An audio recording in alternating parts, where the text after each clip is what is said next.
Dan yang pertama saya minta dulu sama Allah supaya anak-anak ini mau masuk Islam. Ternyata bener Pak, bener. Akhirnya anak itu dengan sendirinya ngomong sama saya, "Ma, aku mau seperti mama." Maksudnya aku mau masuk Islam. Kamu bener ngomong kamu. Saya waktu itu saat itu saya nggak ini, saya cuma nangis. Kamu yang suruh siapa? Saking saya nggak percayanya. Kamu yang suruh siapa? Apa kamu ada yang ngajarin? Enggak mah, aku karena ngelihat mama sholat dengan keadaan di tanah pun mama sholat, kayak mama bener yakin dengan agama mama. Kok mama dulu waktu Katolik nggak serajin ini ya ma, kayak gitu. Aku salut sama mama wanita yang hebat. Kata anak saya gede itu nggak pernah saya lupain. Aku baru melihat wanita sehebat mama. Ternyata apa yang mama ngomongin tuh semua nyata ya ma. Mama doa selalu, ternyata dikabulkan semua ya ma. Ada gitu. Iya, kamu harus seperti mama ya, mama gitu. Iya ma, aku mau masuk Islam.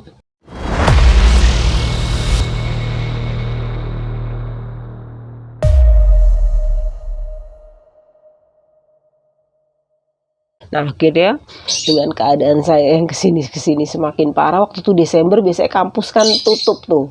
Nah Warsito bilang, kayaknya kamu nggak bisa ngandelin di Jakarta begitu dengan kehidupan kamu sendiri, anak dua. Udah akhirnya gimana nanti kalau bulan Maret saya persiapkan semua, kita nikah aja di sini. Walaupun nikah siri yang penting halal, kata Warsito. Jadi kamu nanti datang, saya kasih tahu, kita langsung nikah, kamu bisa serumah sama saya. Tapi kamu siapkan ikhlas tulus masuk Islam. Dan saya pesan saya nggak mau kamu memaksa anak-anak. Udah, yang penting intinya kamu dulu, nanti kita kasih contoh sama anak-anak, kita sholat, kita ke masjid, saya yakin pasti anak-anak akan ikut ke situ. Kebetulan saya juga kok bisa dapat Warsito ini suami yang baik, yang sabar, yang nggak pernah marah, rajin sholat, rajin ke masjid. Saya percaya Tuhan yang ngirim semua itu sama saya. Tuhan, karena niat saya ikhlas tulus, saya mau masuk Muslim, jadi Tuhan ngirimkanlah Warsito ini buat saya, yang sayang sama anak-anak. Padahal Warsito ini belum sama sekali pernah menikah, dan kebetulan belum juga dikasih anak kan dari Warsito ini. Ya mungkin Tuhan punya rencana untuk membesarkan anak-anak itu. Begitu sayangnya mereka seperti anak kandung sendiri Warsito ini sama anak-anak saya. Dan di sini juga ada kakak-kakaknya juga menganggap anak-anak saya ini ponakannya bener. Jadi saya makin berpikir, kok kakak saya yang kandung tega sekali, bukan sama sayanya aja, dia sama anak-anak saya ini loh. Coba dia kok nggak lihat begitu, muka anak-anak saya ini sangat melas sekali, kok kakak saya tega. Apa di ajaran Katolik itu seperti itu, yang selalu adanya kasih, tapi kok mereka begitu tega dengan anak-anak saya. Kalau sama saya nggak apa-apa, tapi kalau sama anak-anak saya ini loh, yang saya nggak habis pikir. Nah akhirnya udah, waktu itu bulan Maret, Warsito telepon, kamu tanggal segini kamu ke Solo, saya udah persiapkan nanti jam 10 kita nikah. Akhirnya saya jalan ke Solo sama anak-anak. Jam 5 pagi saya nyampe, saya naik Gunung Mulia. Warsito sudah naik bis ya? Iya, naik bis dari Terminal Rawamangun. Sampailah depan Tempen sini, Warsito sudah nunggu di situ. Akhirnya kita masuk ke dalam. Waktu itu rumah saya belum di sini, masih di belakang. Yang lebih parah lagi, hanya sekamar beralaskan tanah yang banyak tikus, bocor-bocoran. Yang tempat tidur hanya satu. Waktu itu saya masuk sempat kaget. Saya udah berniat saya akan masuk Islam, walaupun suami saya keadaannya seperti apapun. Bukan harta yang saya cari, bukan kemewahan yang saya cari, bukan duniawi yang saya cari akhirat. Nah saat itu anak-anak juga sempat kaget. Gitu ya, nggak mau masuk, nangis. "Ma, kita mau tinggal di sini kan?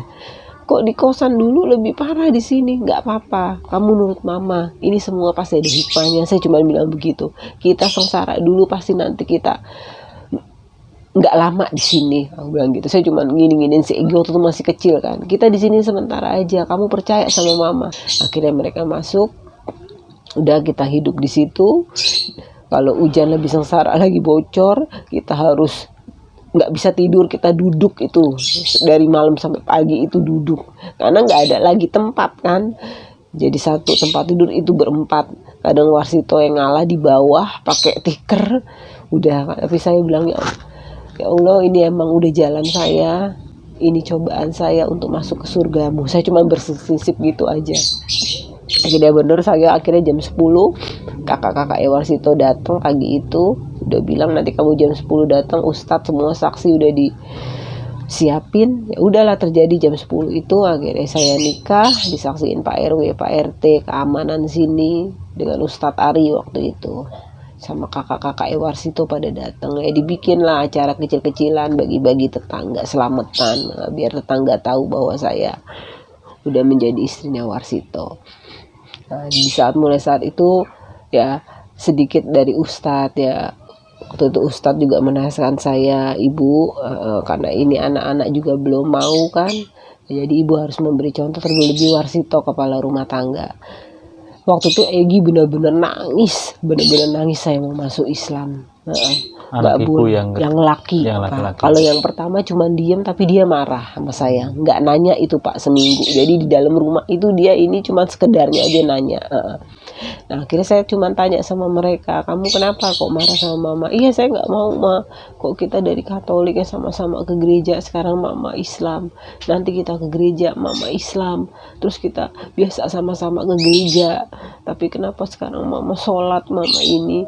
Udah nggak apa-apa, sekarang mama begini, tapi mama percaya nanti kamu pasti seperti mama. Udah, sekarang kamu kan udah ikut mama, kamu kan dari awal mama tanya kamu mau ikut bude apa ikut mama, kamu udah bilang ikut mama, ya kamu harus ikut mama. Mama kan nggak maksain kamu terserah, kamu mau ke gereja, di sini juga ada gereja, terserah. Tapi kalau mama sholat ya udah, ini udah jalan mama.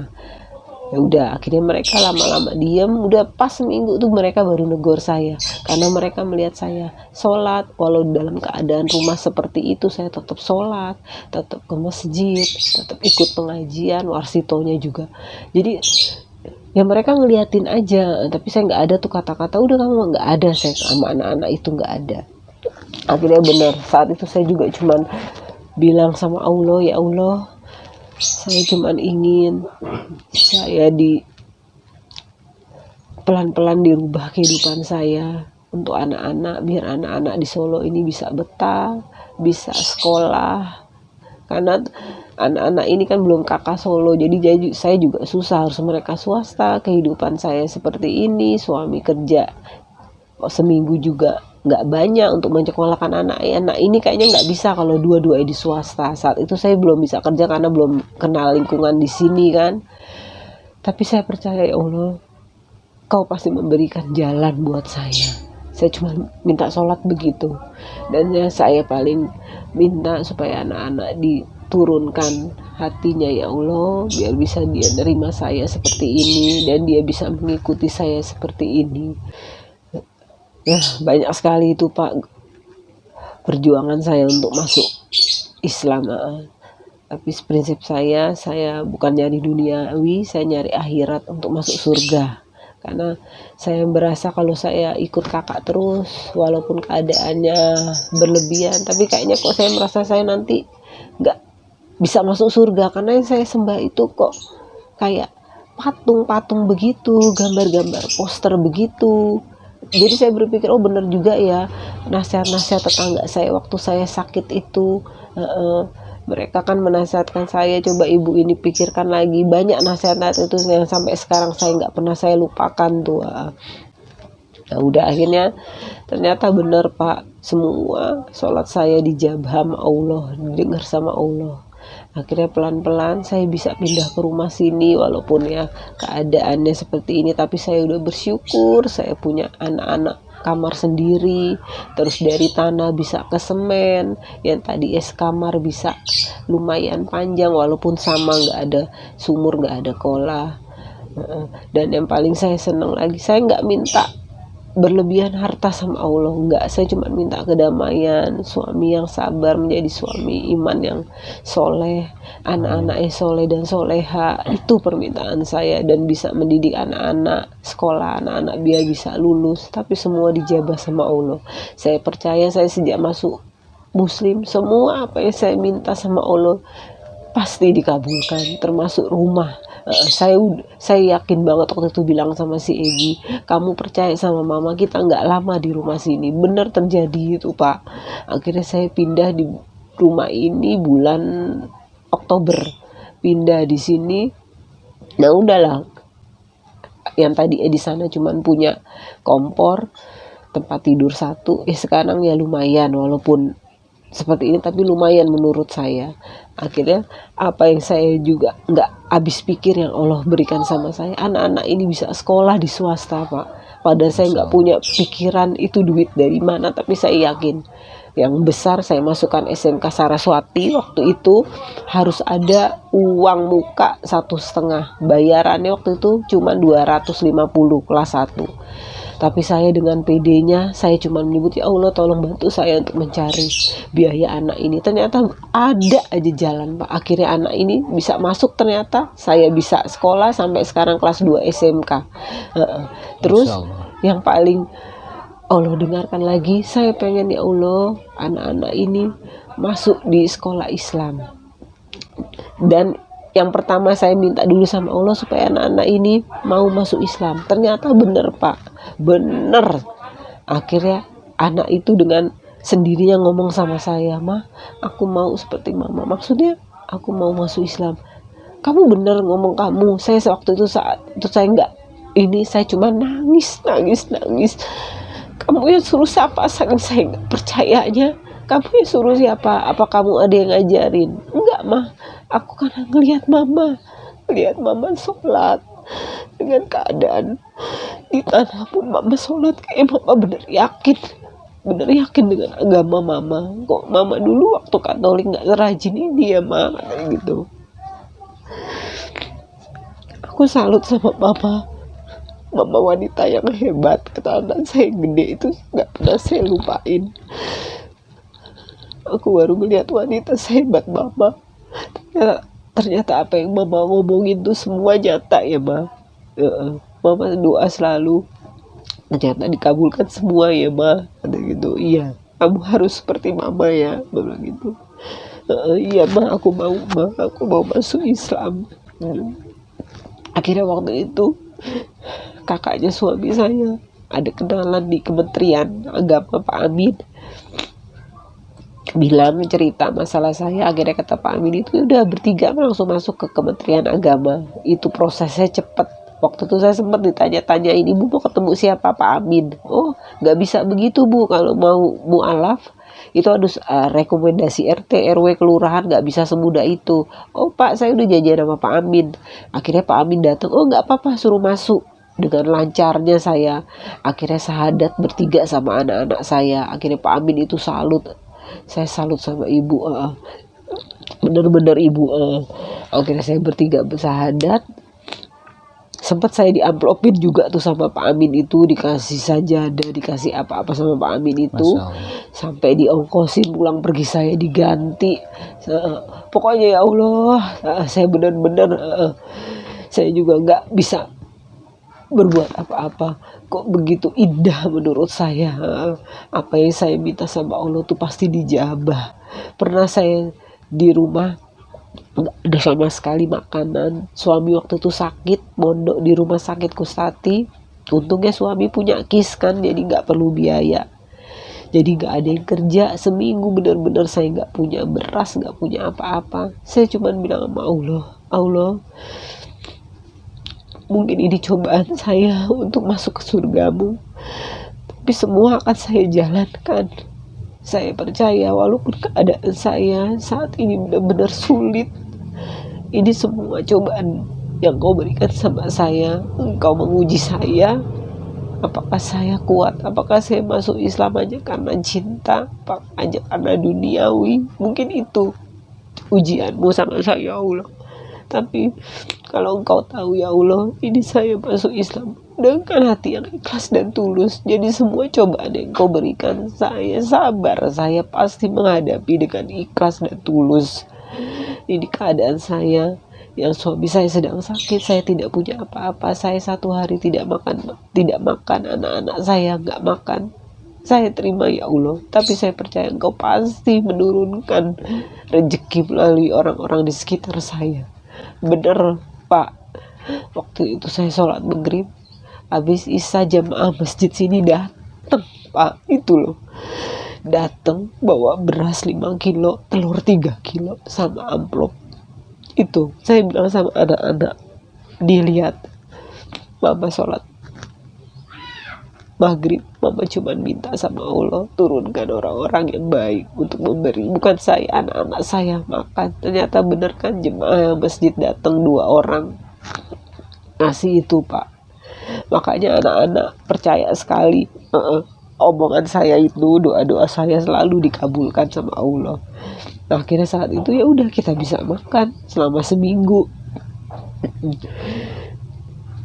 Ya, udah berjalan kesininya, walaupun banyak godaan, kesulitan, apalagi dalam biaya anak-anak sekolah, tapi saya percaya, yakin. Akhirnya anak saya udah 2 SMK, dan saya cuma minta sama Allah, ya Allah, ini Egi mau lulus SMP, saya mau dia sekolah di sekolah Islam, karena rencana saya, hati saya ingin sekali Egi ini menjadi ustadz. Jadi saya sekarang ini nggak punya biaya untuk masukin Muhammadiyah 8, karena saya dengar dari orang-orang sini Muhammadiyah 8 itu cukup banyak biayanya. Tapi saya dengan yakinnya, dengan PD-nya, saya langsung ke Muhammadiyah 8. Baik Bu, terus gimana sih ceritanya sampai akhirnya ketemu dengan Mualaf Center Solo? Mualaf Center Solo ya, waktu itu jadi saya kan sahadat di Kementerian Agama dengan Pak Amin. Waktu itu Pak Amin menyuruh saya ke Basnas, karena Basnas sama kementerian kan itu belakang-belakangan. Jadi Pak Amin rekomendasikan saya suruh ke Basnas, karena ibu seorang mualaf itu ada zakatnya. Jadi mungkin Basnas mau memberi bantuan. Akhirnya saya sama anak-anak ke sana, betul. Di sana ditanya-tanya, terus Basnas juga bilang apa kesulitan ibu yang sekarang ini ibu hadapi. Waktu itu saya bilang masalah anak saya yang pertama, karena saya sekolah di swasta. Ya, Bapak bisa datang ke sekolah aja tanya. Oh ya udah Bu, saya bantu. Dan saat itu saya juga dikasih sembako, kasih banyak macam-macam deh sama Basnas. Nah akhirnya waktu itu Basnas ke sekolah, ternyata benar tunggakan saya 1.600.000 dibayarkan sama Basnas.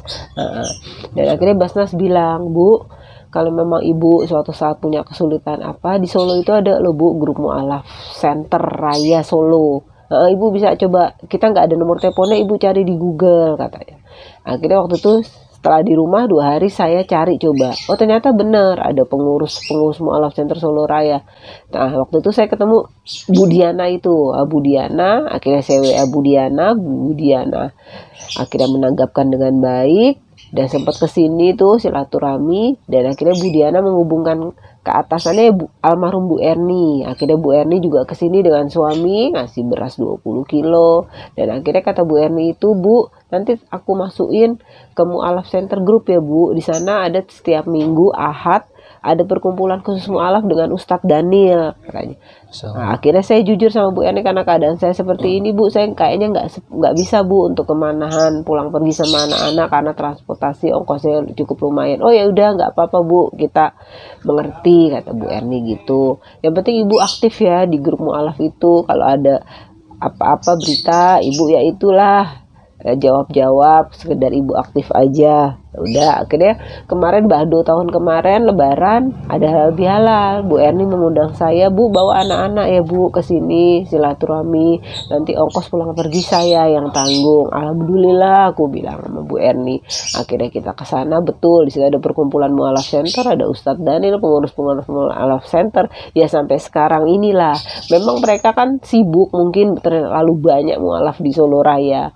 Nah kalau saya sapa, pernah sekali saya kepepet nggak ada jalan, padahal saya udah sekuat tenaga semaksimal mungkin untuk bantu-bantu suami juga, karena saya juga nggak bisa mengandalkan suami sendiri ya untuk menghidupkan anak 2 saya, apalagi anak-anak sekolah di swasta semua. Jadi waktu itu saat itu anak yang pertama mau testing, nggak bisa ikut karena belum bayaran SPP 2 bulan. Itu saya terpaksa minta sama Bu Erni.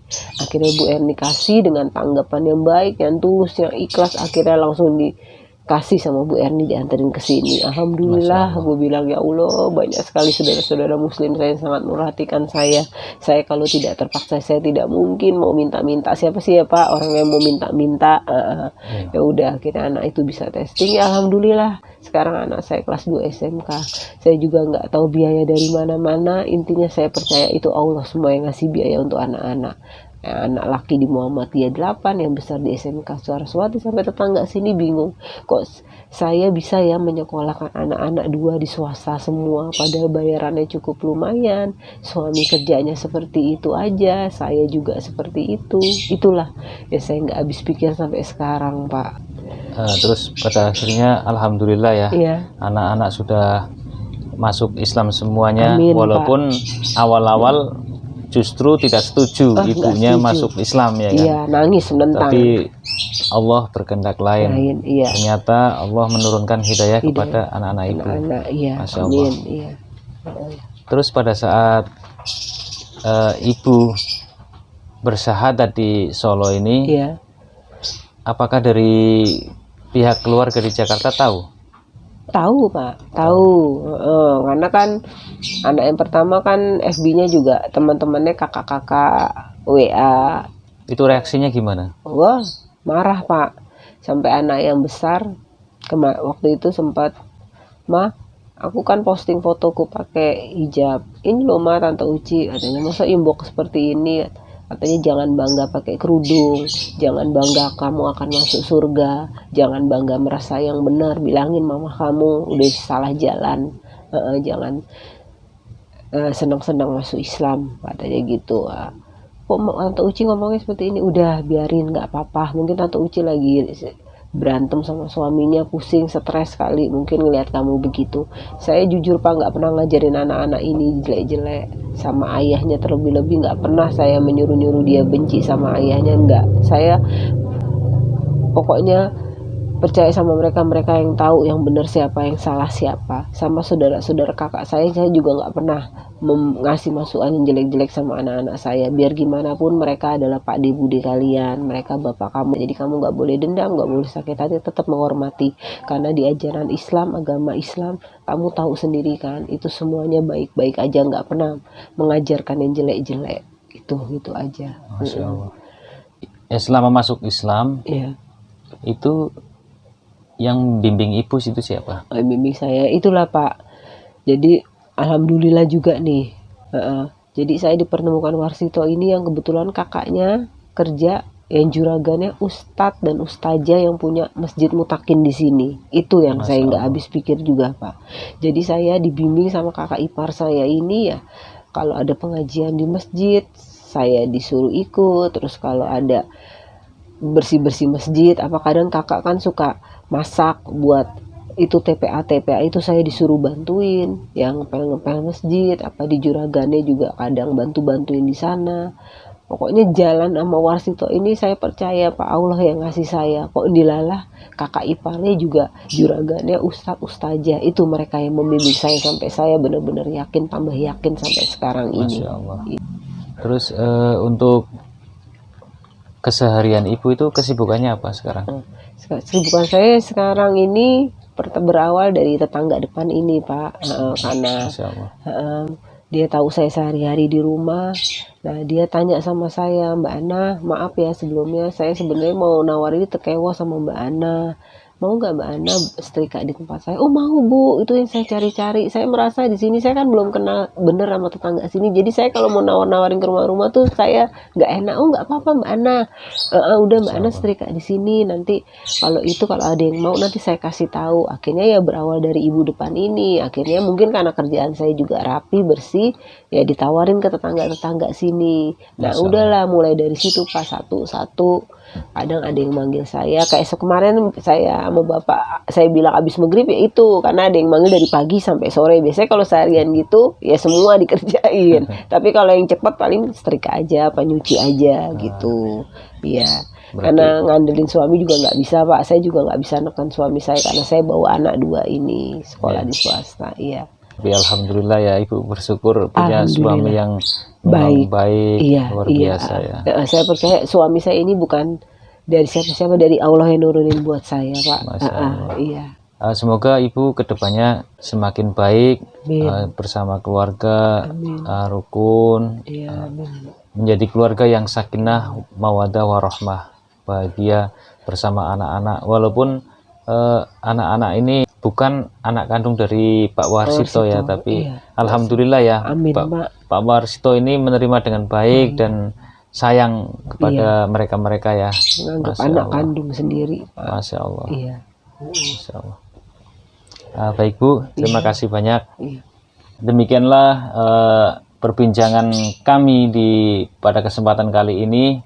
Semoga menjadi pelajaran buat kita semuanya bagaimana perjuangan Ibu Ana ini luar biasa.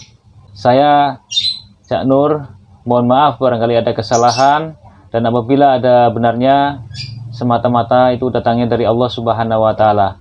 Dan saya akhiri, wabillahi taufiq wal hidayah. Wassalamualaikum warahmatullahi wabarakatuh. Waalaikumsalam. Terima kasih Ibu. Sehat selalu Ibu. Amin, Pak.